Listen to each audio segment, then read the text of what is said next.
Tandirsiz oddiy uy pechkalarda shunaqa yong'oq magizli patirlar tayyorlab ko'ramiz.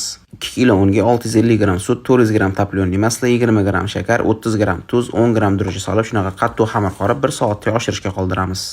1 soat xona haroratida oshib olgan xamirni qo'limiz yordamida to'rtburchak shaklga keltirib yoyib olib, yong'oq bilan magizni solib dumaloq shaklda qilib o'rab olamiz. Biz ishlatgan mahsulotlardan 500-550 g atrofida bo'lgan zuvolalardan 6 dona patir chiqdi. 6 ga bo'lib olgan xamirimizni qo'limiz yordamida shunaqa videoda ko'rsatilgan shaklda zuvola holatiga keltirib olamiz.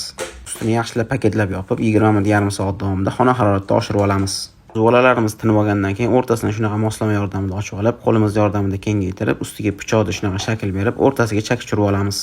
Nonlarimiz ustini ozgina namlab olib, kunjut bilan sedanani aralashmasini qo'limiz yordamida shunaqa surib chiqamiz. O'rtasiga bo'lsa qora sedanani o'zidan bostirib qo'yamiz. 180 gradusda 30-35 minut davomida yaxshilab singdirib pishirib olamiz.